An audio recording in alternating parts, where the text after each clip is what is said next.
Welcome to the universe in a seashell, the podcast dedicated to science, life, and girl power.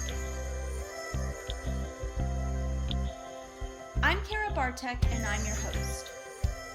I'm a PhD, an author, and I want to make this world a more equal and opportune place, one girl at a time.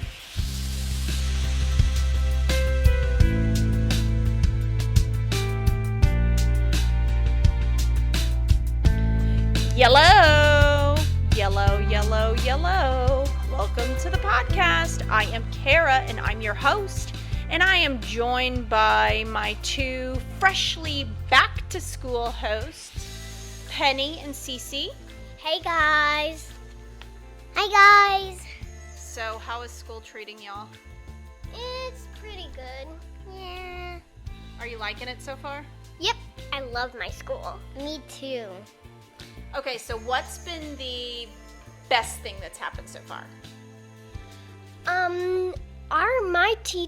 My old teacher, she didn't let us have snacks, but at the end of the day, my new teacher lets us have snacks. Oh my gosh, what kind of snacks? Either goldfish or gummies. And that's pretty nice. And then we get to read and stuff. Read and eat. Read and eat? Okay, what about you, Penny? How has school been going? Our teacher didn't let us have snacks. Wait a second. I'm not sure I believe that. You don't eat snacks at all? No. Wait. Teacher doesn't let us have snacks when we take a sleep. Well, that's just horrific. It's just terrible. But do you like your teacher so far? Yeah. You get a nap, Penny. I know, I get a nap and I'm lucky. I don't, that's why I have snacks. If you don't get a nap, you could sleep right in the grass. But you know what would be the best is if you had snacks and naps. My teacher has like these chairs. They're so comfy and she put pillows in them. That's what I normally like doze off in sometimes. You've got pillows in your chairs? Not in our chairs. Well, she has these two big chairs. You know those ones that flip out that look curved? Okay. Not bean bags. Okay. Well, she has pillows in them. Oh, my teacher has a bean bag. And we sit on it and we lay on it. Bean bags are pretty good furniture. Can you imagine if we had a beanbag couch? Cece's sitting on Penny. Y'all have got to adjust in this chair. We're sharing one mic, and so the girls are sharing a chair, which is clearly not working because Cece just decided that she was going to just flatten Penny. And she did. But anyway, guys, I wanted to thank you all first and foremost for listening and remind everyone, if you're enjoying the podcast, please make sure that you subscribe, rate, review.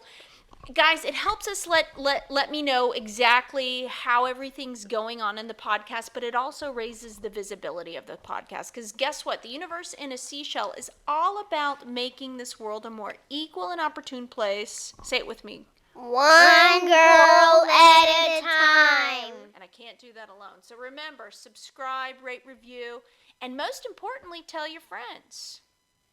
Okay, so we are going to be talking about a meteor shower that is peaking right now, okay? And that is the Perseids meteor shower. But I want to do a friendly little PSA. Do you guys know what the PSA is? Okay, so that's the public service announcement. Because we actually, as a family, experienced an emergency this past weekend. And I think this was a really great reminder to kind of go over exactly what you need to do in an emergency. Because we have had our share of emergencies, haven't we? Between breaking an arm, and that was a lot of busting a chin. I think it's important to, every once in a while just review exactly what needs to happen in an emergency. Dislocating an elbow, all kinds of things. And that was kind of Mom's fault because she was yanking on a door and Penny was yanking on a door and Penny was yanking on a door and somehow it dislocated Penny's elbow. It was tragedy all around.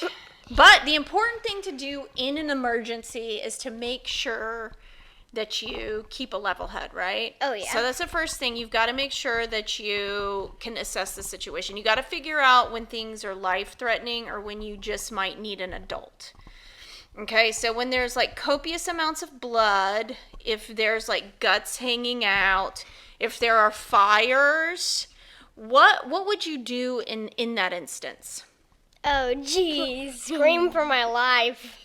No, I'm serious. What do you do? What is the first thing you do? If something's on fire, if you see a lot of blood, if you see somebody that's seriously hurt, what do you do? If you're in a fire and your house is on fire, you break the window. Okay, I'm looking for a much simpler answer in this instance. You get a baseball bat, you break the window, and then you jump out the window. Caroline fails. She burns up. So what you need to do, You call the firefighters. you got to call 911. Okay, so that's a number that we need to make sure that we're constantly putting our head 911. Now, if it's an accident that happens at our house, we need to know what. Spray What is some gun. important information that we have to know if we're calling 911? 911 fires. To ask for an ambulance. Caroline again. She bleeds to death. Go ahead, Penny.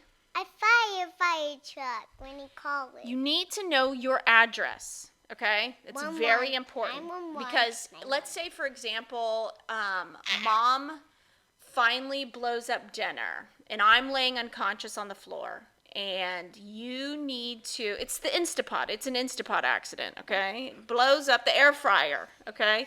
It whaps me in the head, okay? And you've got to call 911. We've got to make sure that we tell the 911 operator our address, If okay? you have fire on you, you just lay down and roll. Yeah, stop, drop, and roll. That's very important. Okay, so those are some of the things that I just wanted to make sure that we remind all of our listeners out there because, hey, I was the person that had to call 911, and I'm 38 years old, and I had to think, okay, where am I at? What do I need to do? What do I need to be thinking about? You know, these are situations that aren't just unique to children, okay? You've got to make sure that you're prepared for an emergency situation, even if you're old and gross, like me. Okay? You're old and gross. I'm old and gross. But I'm cool, man. I'm really super cool because I super love science. Okay, one of you girls is going to have to let Bob in because he's going to whine through our podcast. He's done eating his dinner of trash by the river, so now he's ready to come in and whine at us. Hello, Bob. Come and pant into the mic. You want to come pant into the mic? Okay, that's a negatory. And then our older dog is right under our chair, so. If you hear the clippy cloppy, you know exactly what that is. Okay, guys. So what did I say that we're going to be talking about? Hey!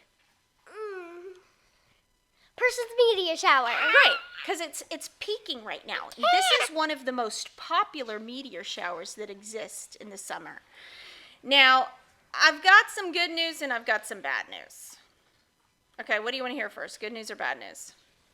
Bad news, so we can get it over with. Okay, here's the bad news. So this Perseids is way awesome. It has a ton of meteors. But the bad news is there's something that's happening with the moon right now that is obstructing our view of these amazing shooting stars. Do you know what that is?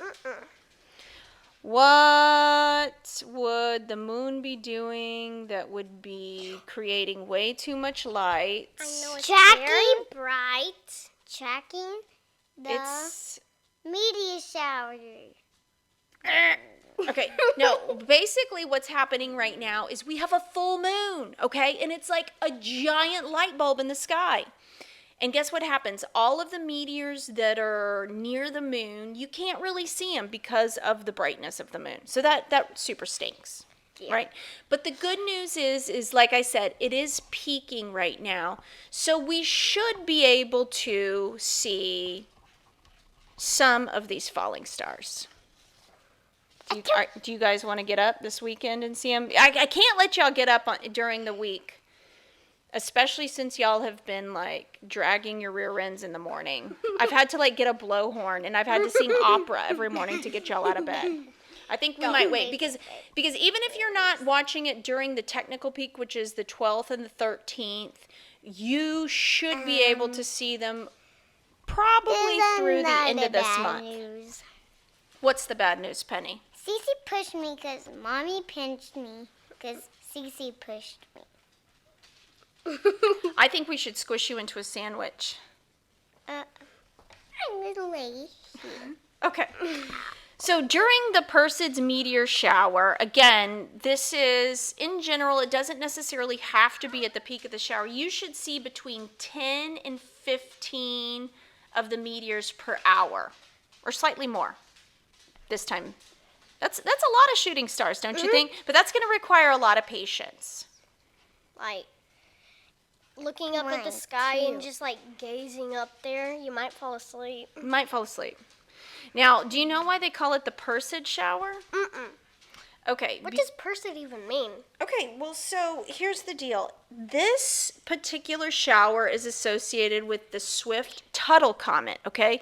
So it's all of these rocks and debris that are coming off of the tail end of this comet. Now, they are called the Perseid shower because where the radiant area, which is basically kind of the center of the shower lies, is near the constellation Perseus. Like this. Perseus. You got to talk one at a time. Because now y'all just sound like a little haze of like, well, we've got Beetle's toenails in the background.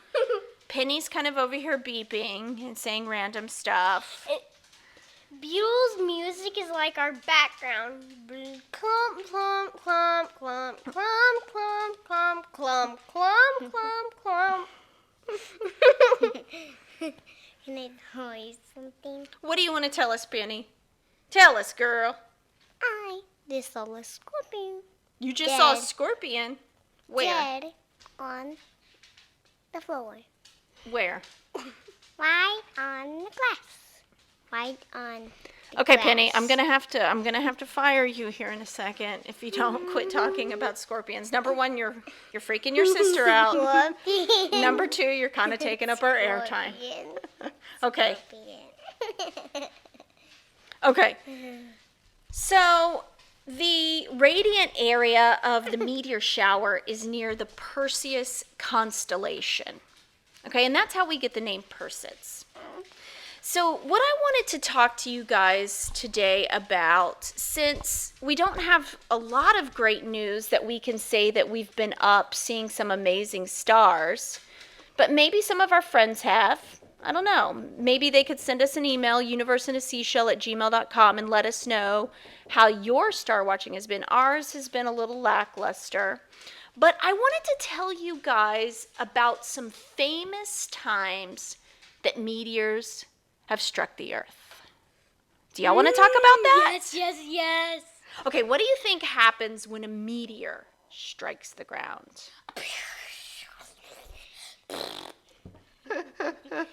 Okay, what is that? Let's try to, okay, instead of just sound effects, let's try to put that to like, okay, like if you were telling a story, like, okay, I'm walking, and a meteor strikes, what would happen? You would blow up. You would blow up? Would your soda that you were drinking like immediately disintegrate and like boil and like be gone and evaporate? What would, Penny, what would happen to your ponytail if a meteor struck really close to you? Would your ponytail be blown off? My hair being blown off.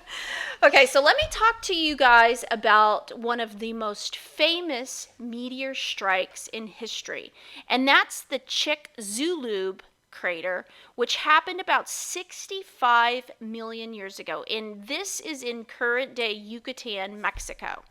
Okay, so this impact happened near the Yucatan Peninsula in Mexico, and many scientists believe that this is the meteorite that caused the extinction of the dinosaurs. Yeah. Cece, can you So that's what happened with the dinosaurs 65 million years ago. It was the Chicxulub meteorite. What do you guys think about that? That's so cool. That's cool. Yes. Okay. You die us. Yeah, it killed a lot of dinosaurs. So here's the thing. The actual diameter range of the meteor was expected to be 186 miles across. Which, if that's true, now of course these are all estimates, that would mean that's the biggest meteor that's ever struck the Earth. But is it going to die us? Is it going to die us? You mean, is it going to kill us? It happened 65 million years ago. But So I think we're in the clear. Actually, it probably did us a favor because imagine if we were living when dinosaurs were living. Do you think that we would be top on the food chain? No. Right now we're top on the food chain, but if dinosaurs were alive, whoop! Okay, I have a feeling that y'all would be like little baby dino snacks. little baby dino snack? You would be a penny French fry. What do you think about that? Do you like? What would do you I like, be? Okay, you would be kind of more of a mozzarella stick Because I'm so long. because you're so long and you've got gooey stuff in your middle. It's probably cheese. That's the only thing I can imagine. Right? I don't eat that much cheese. I don't eat that much cheese. Oh, you do eat that much cheese. Okay, here's another one that I want to talk to you about, which is the Popigai crater. And this happened an estimated 35.7 million years ago. And this was in Siberia, the Siberia region of Russia. Popiga. Can you move? Okay, y'all have got to work this out, and you've got to quit talking. I can. Cece needs to move. Okay.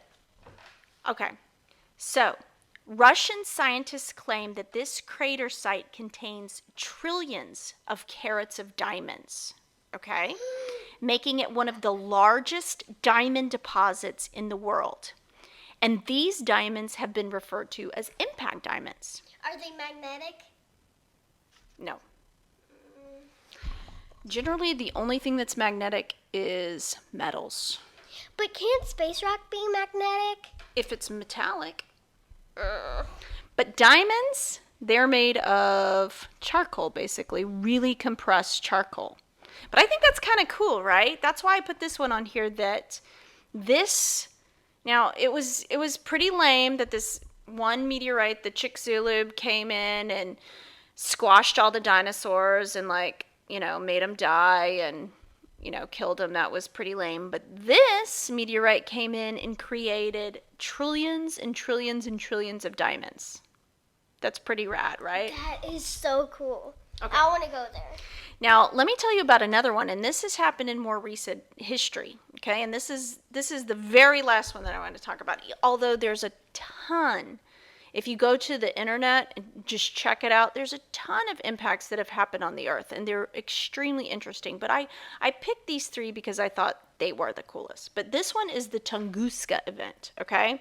And it's the largest impact event on Earth in recorded history. So that means basically during our time, okay? Studies have yielded different estimates of the meteorite size on the order of 50 to 190 meters, and so that would be 160 to 620 feet, depending on whether the body entered with a low or a high speed. Okay, so compare that. Think about the Chicxulub crater, the one that took out the dinosaurs. So this one is only, at the high side, 620 feet across. The Chicxulub was 186 miles across. So you can imagine. Do you think you could run that far? 186 miles? Yeah. It would take me a while, but yeah, maybe I could. My feet might fall off. It takes you I a might while cry. to run 50 miles, so Yeah, it who takes knows me. what it will do to you if you run that long. It takes a whole day to run 50 miles. I don't know if I could run. I definitely couldn't run it in a day. But what if you were super fast? I wish I was super fast. That would be amazing. I am. Okay. My next ultra, you're going with me. No. Okay, so listen to this. So it was so much smaller than the Chicxulub crater, but this one was one of the largest explosions that had ever happened. It was on the morning of June the 30th in 1908. It was near the Tunguska River, hence the name. I guess there's multiple ways Tunguska.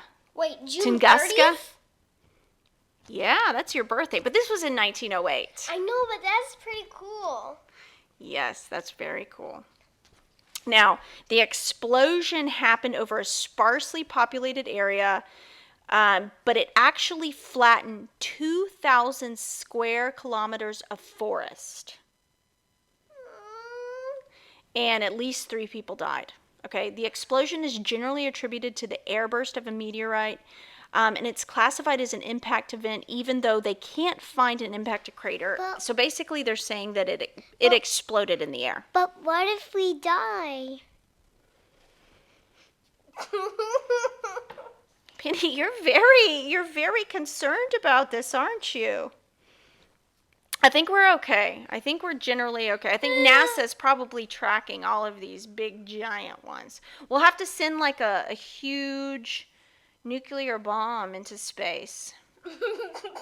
Blow it up. Okay. They think that this meteorite for the Tunguska event disintegrated basically 5 to 10 kilometers in the air rather than hitting the surface. But anyway, so that's pretty crazy. So these are all technically falling stars, right? Mm-hmm. But this is some of the crazy stuff that they can do here on Earth. Now, they believe that every once in a while, meteorites make it to the Earth. You might find it in a farmer's field. But they're very tiny. Yeah, the atmosphere does a pretty good number on anything falling to Earth. Because they blow up, and then when they come in, they're just this big ball of fire. But sometimes they like get very tiny, and then they just hit somewhere. Yeah, basically. Mhm. So anyway, so yeah, that's what I've got about falling stars and meteorites. So anyway, I want to know how your star watching has been going. I also want to know how back to school is going if you guys have already started. So drop me a line at universeinaseashell@gmail.com. Again, that's universeinaseashell@gmail.com. You can find me on social media, Facebook, Instagram.